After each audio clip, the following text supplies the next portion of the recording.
Hi, ladies and gentlemen. I'm James, and welcome back to Storytime with James. Make sure you like, subscribe, and leave me a comment if you like. All right, this one is called Trouble with Emil. Yes. This story is about Emil. Emil was a foreign exchange student that used to work down where I worked. He was a foreign exchange student. He was from Cameroon, okay? From Cameroon. Yeah, he was a real he was kind of smart individual, and he used to tell me a lot about Cameroon. He used to tell me about, in particular, he used to tell me about the juju in Cameroon, where they wear these hats with feathers and stuff in it, and they used to have parades and stuff like that. And then he told me about the chief of the Juju tribe, that, and when they come through the town, when they walk through, you had to look down. Don't look at them. I said, well, what happened if you look at them? She said, if you look at them, your lips will shoot out. Your lips will come out, and your butt will drop. So nobody looked at him. He said, I don't know, man. Anyway, you know. Well, Emil was in a dilemma. Emil told me, he said, look. I go back to my country. I go back to my country in 1 week, and I need to find a wife. I need a wife. I need a wife to marry me, please. And I said, well, why can't you just go talk to somebody and ask them, will they marry you? For that. He said, no, I don't know how. I don't know. Every time I try to talk to women, they don't respond to me. So he had a problem. So he needed me to be the liaison between him and a wife. So I told him, I said, look, oh man, I don't know. I said, I don't know, man. I said, I'll try. But after I find her, you on your own. I don't want nothing else to do with it, okay? He said, okay, thank you. Thank you. I said, look, okay, calm down. All right. So I went around, searching around. And then I came across a female that was willing to marry. He was going to pay them $4,000 to marry him, and they had to be married for 2 years, and then they get divorced. So I said, okay, but I don't want nothing to do with it when I get this girl with you. He said, okay, thank you, friend. So I came across this girl named Betty. So Betty was willing to marry him, except she was a little on the heavy side. She was kind of, rotund. I'm sorry. She was fluffy. Put it that way. She was fluffy. She was like 5'2", and she weighed like 100. No, she weighed about 200 pounds. She was 5'2" and 200 pounds. So that shows you where she was at there. Well, anyway, when he found out, he was ecstatic about it. He was happy about it. So they had a nice little wedding too. They had a nice wedding, and they got married, and then they moved into a 2-bedroom apartment. It was a nice apartment too, a 2-bedroom apartment. She had her bedroom, he had his bedroom. So that was it. I figured it was over with then, over with as far as I'm concerned with it. But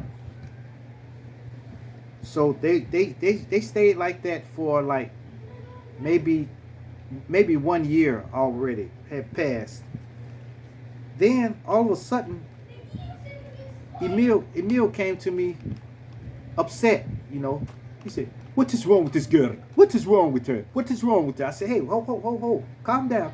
What you mean? He said, what is wrong with her? what is this girl? She wants everything. She must think I'm for real her husband. You know, I said, well, don't you got to pretend like you like each other? He said, yes. Only when immigration when they come to inspect us, then we pretend. You know, I said, I see. He said, she wants me to cuddle with her. I don't want her touching my body. Don't touch me. I said, hey, calm down, man. Look, you've been doing this for a year. You just got one more year to go. Just to hang in there. Just calm down and hang in there. So, after that, man, then Betty came to me. She started complaining. He doesn't want to meet my friend, my family, or nothing. I said, look, y'all had an arrangement. Y'all need to stick to y'all arrangement, y'all original arrangement. Stick to that, and then you'll be fine. And you'll get the rest of your money. He paid you half of the money already. He gonna pay you the rest of it once this is complete. She said, I know, but he doesn't want to hug me or nothing like that. I said, look, y'all got an arrangement, you know. So that's it, you know. So after that, the days went on, months went on. So now he had like about 9 more months to go. 9 more months to go before it's all over. So then after that, she started getting bigger. She started gaining more weight. I guess from worrying about him. Worrying about, you know, him, both of their relationships, you know. So she ballooned up to 250 something, 260 something pounds, you know. So she was really big now, you know. And he stopped coming home. So she kept complaining about it until finally I went to him. I said, look, you got to go home. You got to go home sometimes, you know, because she's gonna mess it up, okay? And he was about fed up too. He said, man, what? Forget this.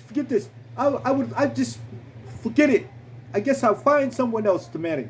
I said, look, man, it's you rarely gonna find anyone else to marry you like this, under these circumstances, you know. You're not gonna find anybody else to marry. So you might as well hang in there. You got 9 months to go. 9 more months. 9 months. Think of that. He said, man, I don't know what's going on. I don't want her touching me. I don't want to touch me. I said, okay. I will tell her that you don't want to be touched, okay?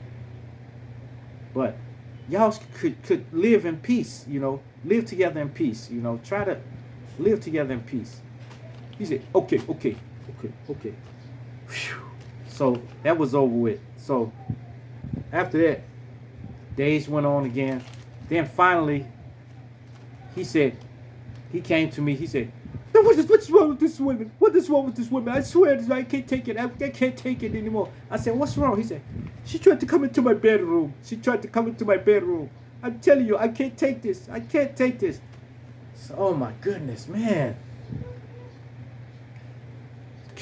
I said, look, man, Emil, please. You just got 6 months to go. 6 more months to go. Can you hang in there for 6 months? He said, I would try. But I don't know, man. Maybe you should throw this girl back. Before you found her. Throw her back. I said, no, I can't throw her back, man. Look, man, just hang in there. You got 6 months to go. So Emil, he ended up not coming home. Well, he started staying out. I guess he had another girlfriend somewhere. He had met another girl, so he was staying out with her. But he would come home. I said, look, at least come home every night. All right? So she started coming back home every night then. So they coexisted. They really coexisted. Then finally, the time came when they they could get their divorce, you know. After that, when they got the paper and everything, then he said, okay. Now we go get divorced. Now we go get divorced. Here's your money, and here's the extra $1,000 to go. So here's $3,000. So he gave her extra, you know. But she didn't want that. She didn't want it. She wanted him to stay. Yes, she wanted him to stay. So, man, when he said, I don't care. I would go get my divorce anyway. I would get it myself. I'll go file myself, you know. That's what he said. Because she wouldn't sign the papers and stuff. So finally, she would, but the only thing that he lucked up because her job was paying more than his was, you know. So that way she couldn't get extra money from him and have him paying money to her, you know, spousal support and stuff like that. And they didn't have any kids, so he was free and clear.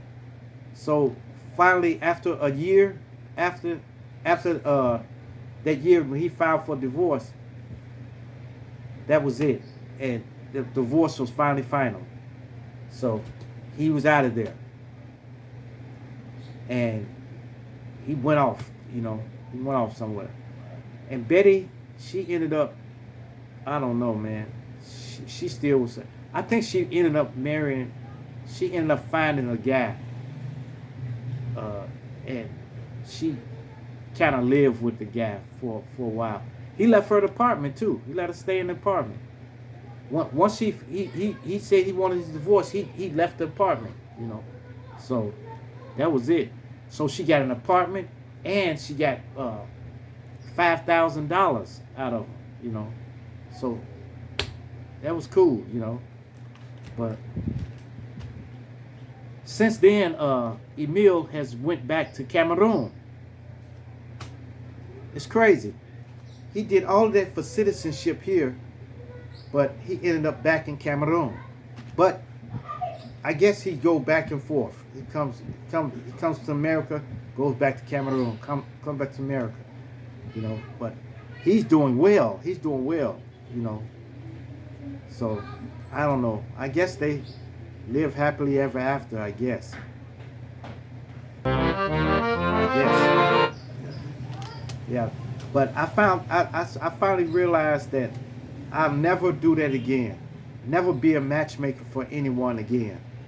Because it always ends in disaster like this, you know. So all right, you guys. Make sure you like, subscribe, and leave me a comment if you like. And hit that bell notification. Hit that bell notification so that you know every time I drop another video. And share. Share my videos with your family. Share my videos with your friends. Share my videos with your loved ones. And even share it with your enemies.